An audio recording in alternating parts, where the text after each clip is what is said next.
Eu sou o Olivan, para quem não me conhece, minha formação original é em gestão de RH. Atualmente eu estou cursando fazendo uma outra graduação chamada Ciências da Natureza.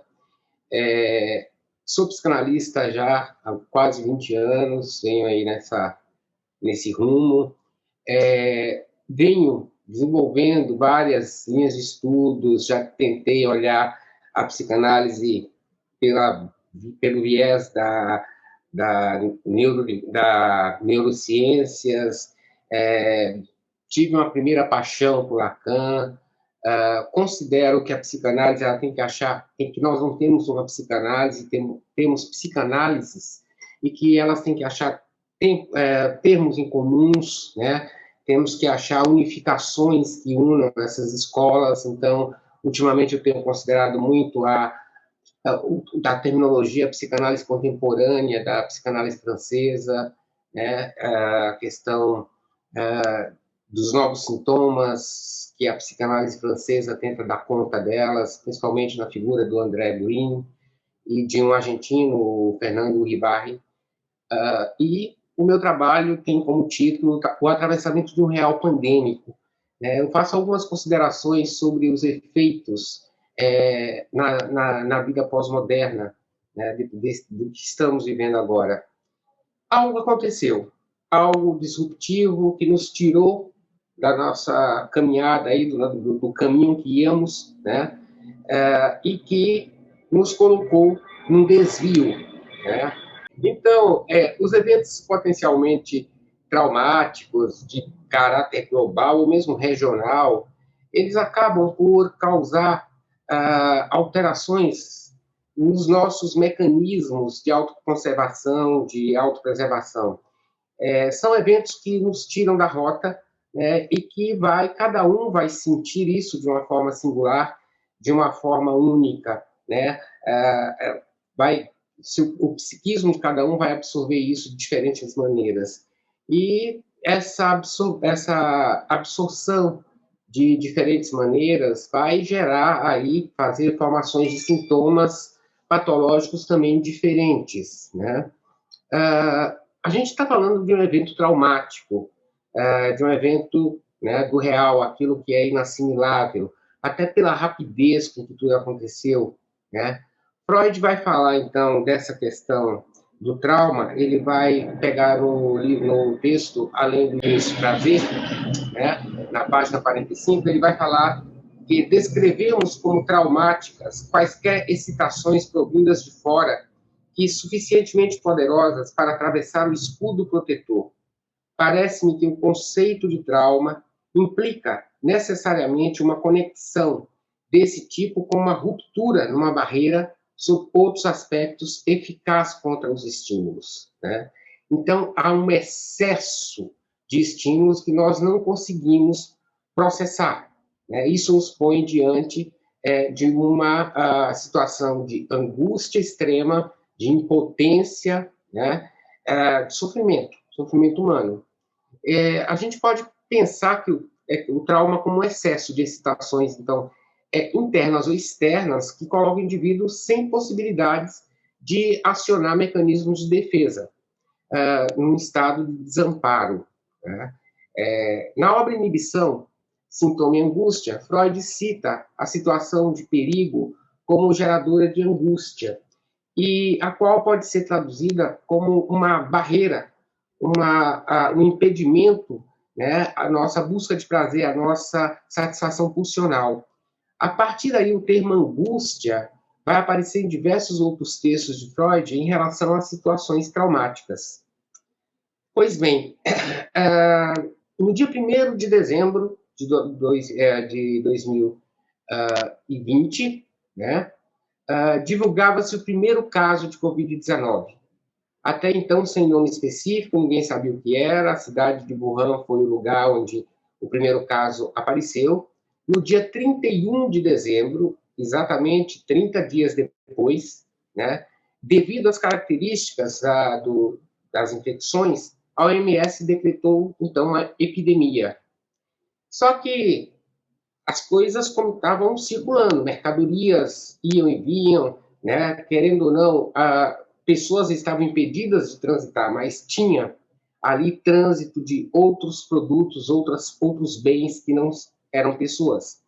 E com isso o vírus foi se espalhando, né? No dia primeiro, com a mobilidade, esse trânsito de pessoas, bens e materiais, né? O vírus foi alcançando cada vez lugares mais distantes, até que em março de 2020, então, a OMS chama, então, intitula, né, diz tratar-se de uma pandemia. É um vírus global, então, que não respeita fronteiras e que coloca toda a população mundial numa condição de completa ignorância e isolamento social, porque ninguém sabe, ninguém consegue entender a dinâmica do vírus, as mutações, a forma de contaminação. Até então era um caos, parecia uma coisa, né, de outro mundo, né? Então, a gente se lembra aqui de cenas chocantes, de centenas de caixões sendo cremados na cidade de Bérgamo, na Itália. Cenas estarrecedoras que colocavam o mundo numa situação de horror, a população numa situação de horror. No Brasil, nosso primeiro diagnóstico deu no dia 26 de fevereiro de 2020 e o primeiro óbito no dia 11 de março, na zona leste de São Paulo, da capital paulista. No momento que eu escrevi, eu estava escrevendo isso, nós tínhamos, né, os seguintes números no mundo: 92 milhões 477 mil, não, 92, nossa, até me perdi aqui, 92 milhões 477.226 casos diagnosticados, 1.980 1.980.059 óbitos, todos decorrentes da Covid-19, né, o nome dado à infecção causada pelo vírus SARS-CoV-2. No Brasil, né, quando eu estava escrevendo esse artigo, foi no dia 13 de janeiro, nós tínhamos 8.261.849 casos diagnosticados e 206.101 óbitos, né? Esses dados foram retirados de um site confiável chamado Data Analytics. Então, pandemia, trauma e seus efeitos. Não dá para pensar todos os efeitos da pandemia, os efeitos atuais, e muito menos pensar a posteriori o que vai vir depois, né? Porque nós temos uma certa estranheza com essa coisa desconhecida, esse real pandêmico, né?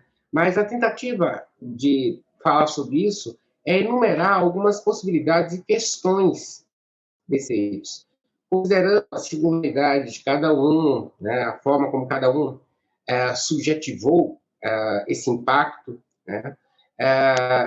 O que faz devido a essa singularidade, cada um absorveu de uma forma, fazendo com que subjetividades diferentes fossem construídas, né?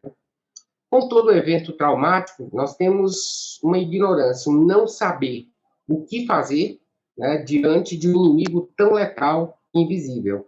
A instabilidade de informações, de conhecimentos, mesmo as mais confiáveis, e a cada momento se descobre uma coisa nova, agora é essa mutação nova que reinfecta o indivíduo. Então, assim, nada nos dá uma posição de segurança ou confiança. Então, nós somos colocados numa posição de insegurança e desamparo diante dessa questão, né?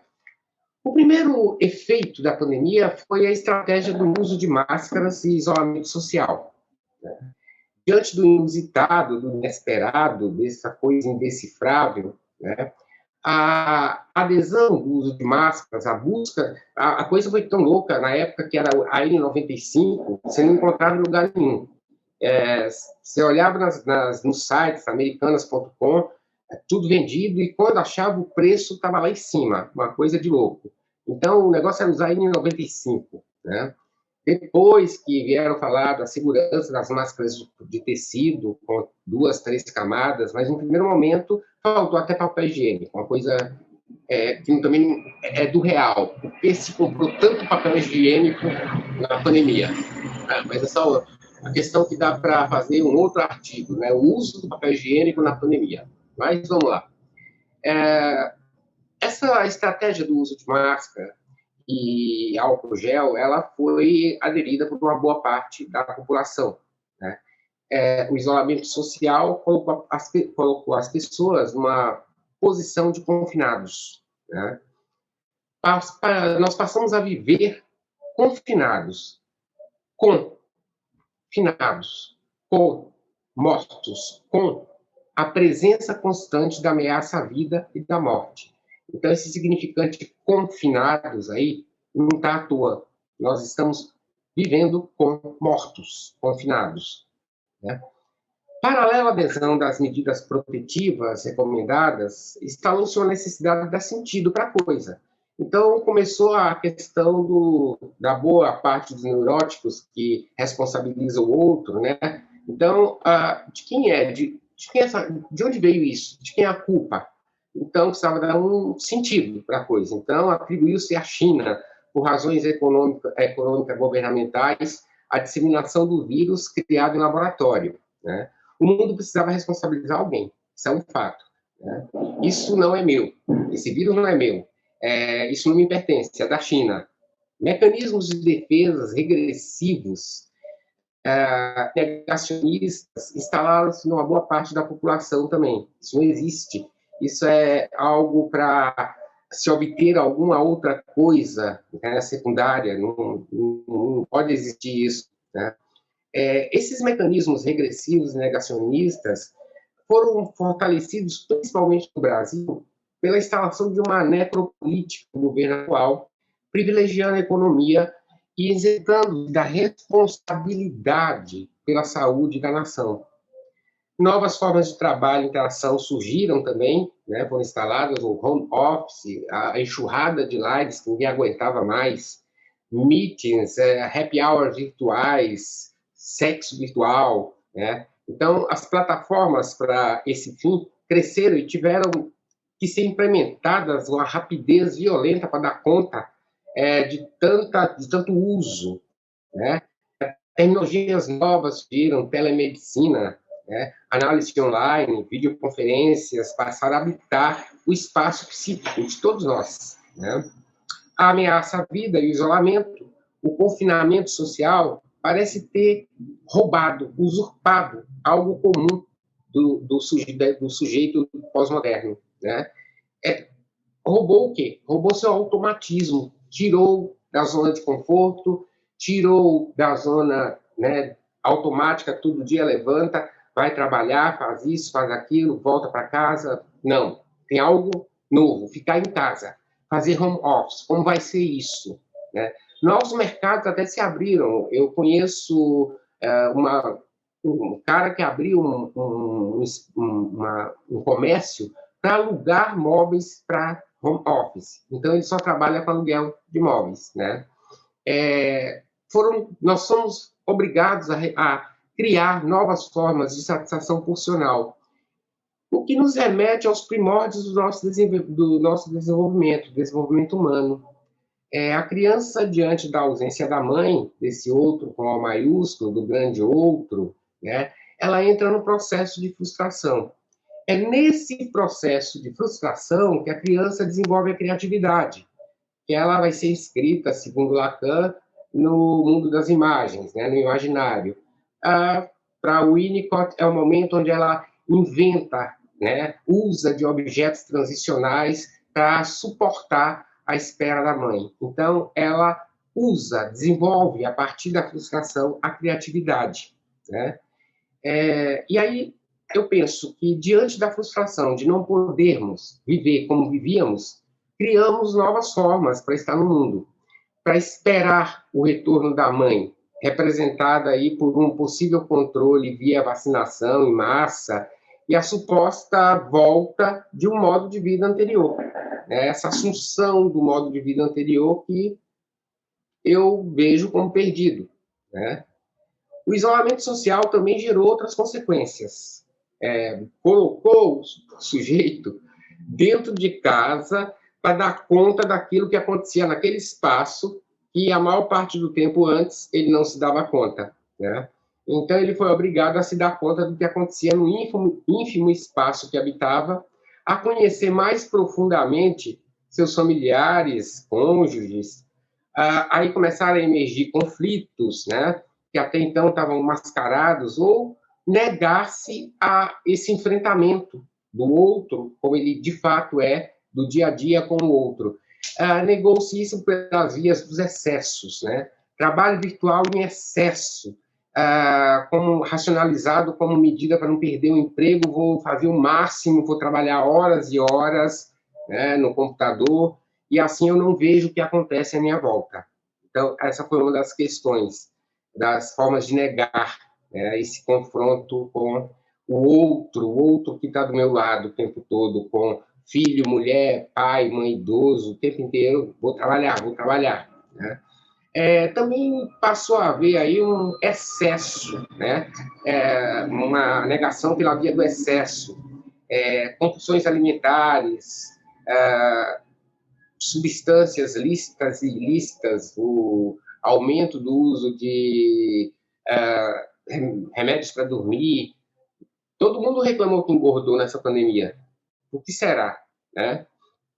Então, houve, né, essa negação, essa tendência a anestesiar esse confronto com o uso de substâncias lícitas e ilícitas. Isso tudo só para não confrontar o outro com quem eu habito. Lidar com... para alguns que moravam só, era uma forma de lidar com a solidão, anestesiar a angústia, era o uso de medicação ou de drogas, né? O isolamento ele pode ter gerado em muitos solidão, né? Mas para muitos também gerou união. Então, algumas famílias se uniram mais, né? Essa união de forças para se protegerem, outras foram para o conflito mesmo e cada um ficou no seu canto, na sua solidão. No consultório, o que a gente percebe é os sonhos recorrentes com tema de morte, sonhos com doenças, com assassinatos, né? Uma reclamação de angústia, uma reclamação de cansaço, de exaustão, de dormir muito, né? Então a gente percebe esses sintomas sendo narrados na narração discursiva dos nossos pacientes volta e meia.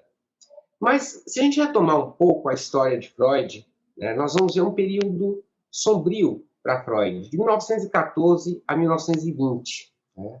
Em 1914, estávamos falando da Primeira Guerra Mundial. Até então, Freud entra na guerra, né, entusiasmado. Só que Freud vai perdendo colegas que foram fronte, que eram médicos convocados para atender os feridos. Freud vai perdendo pessoas, vai perdendo colegas, conhecidos, até analisando-os, né? Começa a escassez de tudo, até papel faltou. Se não me engano, um paciente de Freud chamado Anton, eu não me lembro o sobrenome, fez uma doação para Freud, para que ele pudesse fazer circular lá o folhetim que ele circulava falando da psicanálise, né? Depois que a guerra acaba, diante da escassez toda, da pobreza que a Europa foi tomada, na sequência a guerra acaba em 1918, né? Em janeiro de 1918 começa a pandemia da gripe espanhola. Começa nos Estados Unidos, né? Passa aqui pelo Brasil de setembro até início de janeiro de 1919, ela chega na segunda onda, em setembro de 1918, faz um estrago, principalmente no Rio de Janeiro.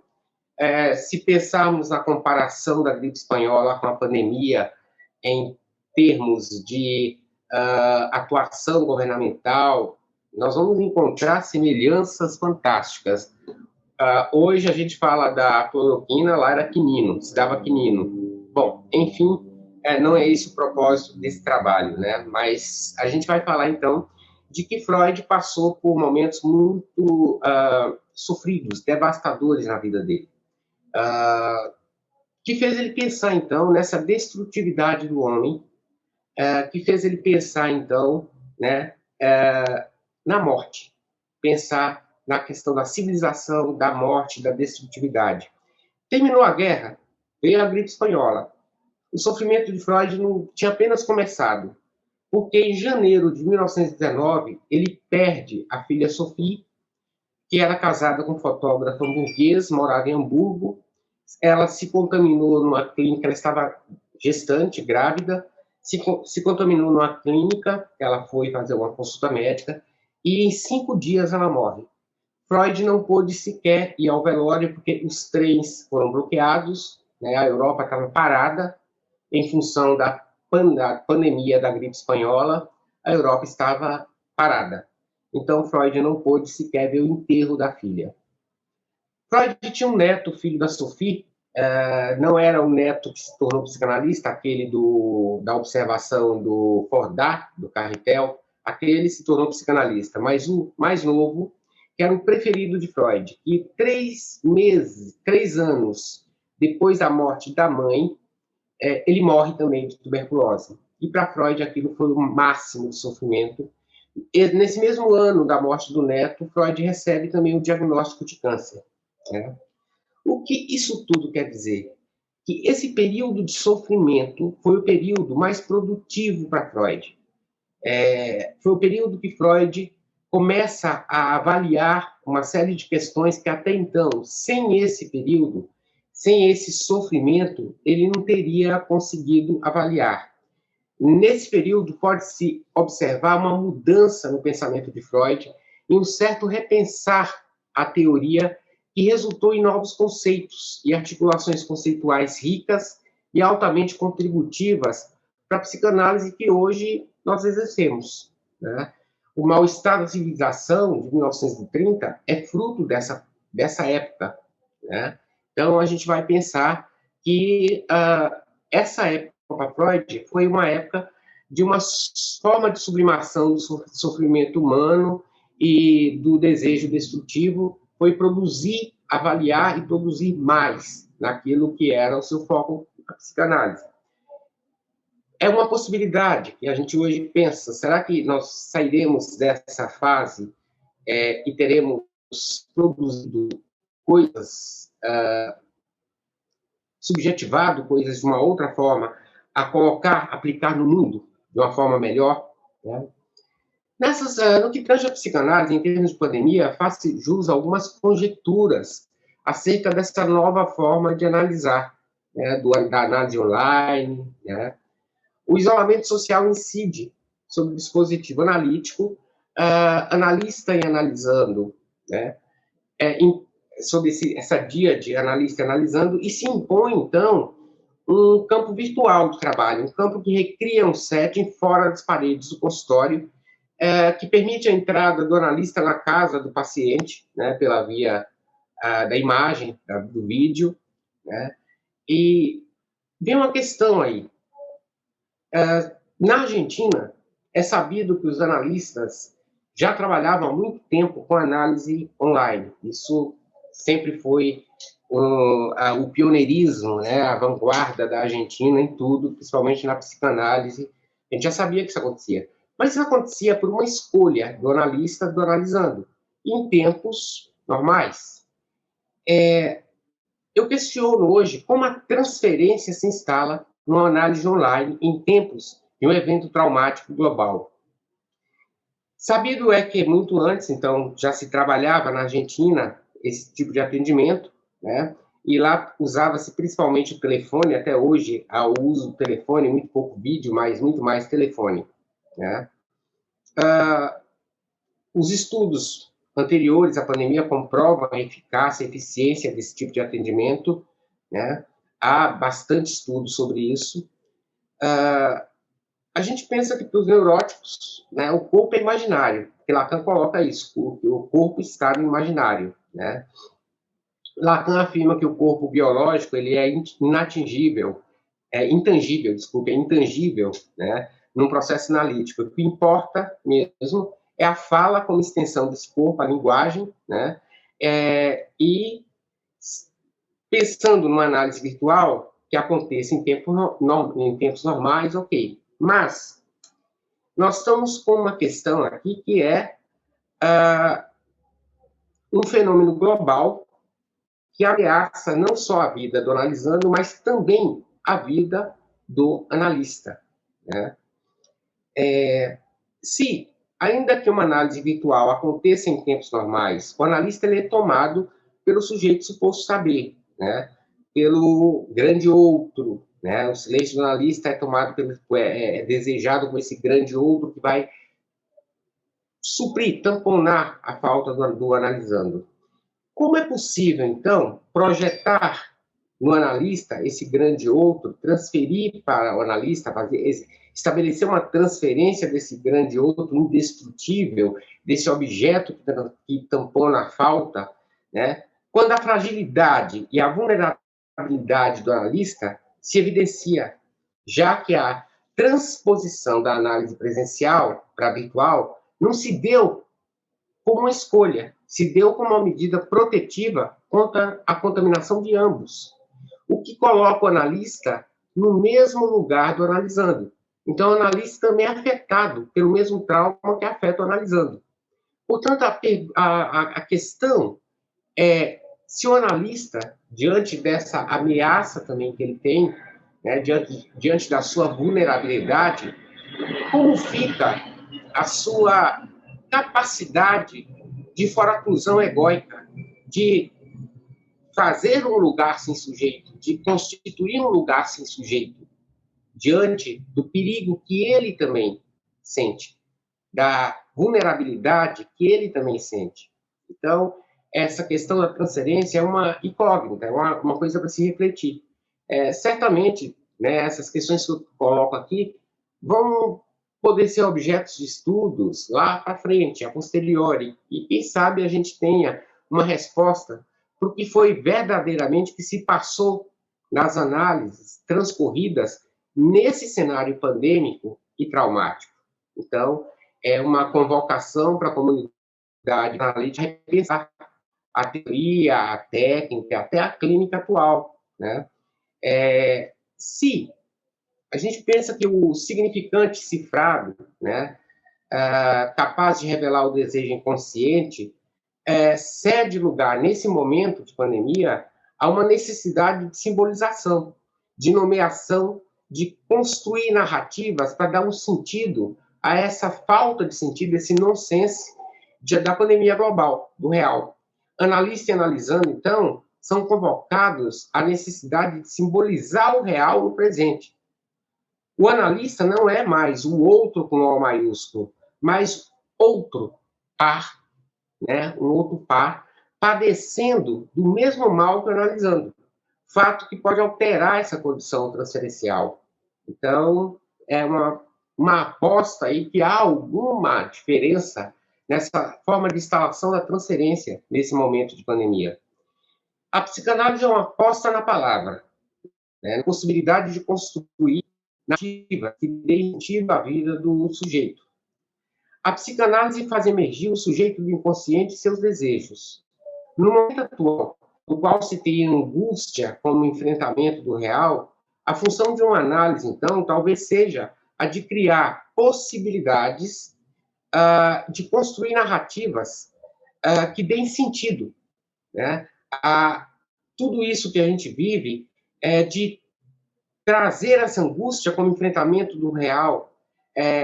A função de uma análise talvez seja de criar possibilidades dessa função narrativo do analisando, de nomear a sua angústia e então inserir essa nomeação numa cadeia de significantes. É possível pensar também de uma outra forma.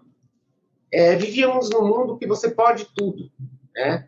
Você pode não ter um puto no bolso, mas você vai lá, você tem um limite de crédito no seu banco, você pode financiar em 60 vezes, você paga 3 carros no financiamento, mas tudo bem, né? Os apelos hoje de consumo, né? Os supermercados viraram lojas, viraram centros de consumo. Você sai de casa para comprar uma coisa que está faltando, volta com 2 sacolas cheias de coisa. Porque estava em promoção, porque aproveitei o preço bom. consumimos o tempo inteiro. Então, a gente tem um certo empoderamento com essa questão do consumir, né? Então, com essa questão do eu posso tudo, eu posso comprar o que eu quiser, posso ir para onde eu quiser, posso cruzar o Atlântico em 10 horas, eu estou do outro lado do mundo, posso tudo, né? E aí vem a pandemia como interdito. Lacan falava, então, do enfraquecimento da metáfora paterna, né? Ele já falava isso desde o último Lacan, o último período de Lacan, ele já vinha falando desse declínio da função paterna. Esse declínio da função paterna significa que o interdito paterno enfraqueceu. Então, nós temos na pandemia um interdito extremamente potente, né? Um interdito que, de alguma forma, nos põe em contato direto com a castração. Estamos todos, literalmente, castrados, né? Todos tirando aquela porção regredida negacionista. Então, estamos todos castrados. Na pandemia, nós vivemos, então, sobre essa égide da castração como determinante da condição de vida. Ou você é castrado, ou você corre o risco de morrer. Então, essa questão se instala também a pandemia como interdito. No Mal-Estar da Cultura, de 1930, Freud vai falar do que o André falou antes, 3 razões para o sofrimento humano. A primeira delas é as decorrentes, o sofrimento decorre das forças implacáveis, devastadoras da natureza. A segunda são as decorrentes do declínio, deterioração e decadência do corpo físico. E a terceira são o sofrimento decorrente das relações entre os seres humanos. Nós estamos vivendo as 3 formas de sofrimento simultaneamente, né? Pode-se pensar nesse atravessamento do real que todas as razões do sofrimento humano listadas por Freud atuam de forma simultânea sobre nós. Lutamos contra um inimigo natural, invisível, que nos põe em contato com o enfraquecimento do corpo, com a finitude, o padecimento do corpo, e que também nos isola dos outros. Os 3 sofrimentos estão simultâneos. Tá? São efeitos diversos no psiquismo do sujeito, do indivíduo, que resultará em novas formas de estar no mundo. Nós vamos ter que recriar essas formas de estar no mundo, novas subjetivações, formas novas de ampliar as perspectivas de trabalho, de relacionamentos, de interação humana. Então, pensamos que a instalação da Covid criou um cenário praticamente de guerra, né? No Brasil, a gente tem essas guerras nos panelaços. Então, os gritos de guerra são panelaços que acontecem em volta e meia, né? Que presentificam, esses panelaços presentificam esses gritos de guerra que são contra a necropolítica do atual governo, que prioriza a economia em detrimento da manutenção da vida, mas também é uma guerra contra um ser invisível, um micro-organismo invisível que nós não temos noção de onde ele vem e que momento nos ataca, né? Um grupo de indivíduos passou a viver tendo como escudo um mecanismo de defesa de cisão. Sabe que existe o vírus, sabe que o perigo está aí, mas nega isso o tempo inteiro. Eu penso nisso como uma defesa regressiva. A criança pequena, ela é cindida, ela não sabe o que é, em termos kleinianos aí, o seio bom e o seio mau. Para ela existe um seio bom e um seio mau. A mãe é 2 mães, a mãe boa e a mãe má. Ela não integra. Parece que esse mecanismo de cisão ele volta agora a atuar, sobre um grupo de indivíduos aí, que vai tomando o caminho diretamente para a contaminação, para uma roleta russa de morte. Faz jus lembrar, então, que essa cisão ela é um mecanismo de defesa dos primeiros anos de vida e que, hoje, ela é tomada na atualidade para negar o isolamento, negar a possibilidade de morte, negar o perigo todos nós, de alguma forma, temos. Então, pensando nesse trauma, nessa disrupção traumática, que acabou empoderando a pulsão de morte, né? A pulsão de morte, ela dá o relato do paciente que diz: eu estou exausto. O sono é um derivativo da pulsão de morte. O indivíduo dorme direto o fim de semana inteiro, porque está cansado, sem ânimo, sem vitalidade, né? Então, a gente vê a presença da pulsão de morte o tempo inteiro. Então, pensamos aqui, né, que tudo isso empoderou, de alguma forma, a pulsão de morte para alguns, e na busca de prazer e de satisfação, essas pessoas agendam um encontro muito singular, né, com Thanatos. Ao invés de um encontro de Eros, não se renuncia a Eros e vai de encontro a Thanatos. Né? O fenômeno global da infecção gerou uma impossibilidade, ou no mínimo uma dificuldade de elaboração de luto. Luto não só pela perda de pessoas, né, de entes queridos, que morreram sozinhos, sem contato com ninguém da família e com a visão de médicos totalmente paramentados, sem sequer ver o contorno de um corpo, né? Então, é uma morte, no mínimo, pensar nesse tipo de morte sem contato nenhum, sem afago, sem consolo nenhum, sem conforto nenhum, né? É muito difícil. Então, nós temos aí um fenômeno que gera uma dificuldade de elaboração do luto. Luto não só pela perda de entes queridos, mas de uma forma de viver perdida, porque nós perdemos a nossa forma de viver. Aquilo que antes tínhamos, não vamos ter mais. Acabou. Morreu. Então, tem um luto aí pela vida que perdemos, pela forma de viver que perdemos, né? Acredita-se voltar à vida normal, mas o atravessamento desse real já desviou a chamada vida normal para outros rumos, né? Impossibilitando o resgate dessa modalidade de vida anterior. Para os que perderam entes queridos, emergiu um luto não simbolizável, porque não teve ritual de passagem, não teve velório, não teve funeral, né? Não se resolveram pendências afetivas, não se despediu. Então se tornou quase um luto não simbolizável. Um luto que vai ser muito difícil a sua elaboração, vai demandar muito mais tempo, né? Questões lançadas aqui como possibilidades e hipóteses, entre outras, vão afetar com certeza o psiquismo do indivíduo de todo mundo, no mundo todo. Né? O mundo todo vai ser afetado, o psiquismo de todas as pessoas do mundo vão ser afetadas por essa passagem desse fenômeno global. E a gente entende que cada um vai fazer aí a subjetivação dessas questões da sua forma, pela singularidade de cada um, né? Cada um vai fazer do seu jeito. E o que eu chamo a atenção é que nós talvez não vamos voltar mais para o mundo pós-moderno, mas talvez a gente volte para um chamado mundo pós-pandêmico, né? Não mais um mundo pós-moderno. Era isso que eu tinha para falar para vocês hoje, ok?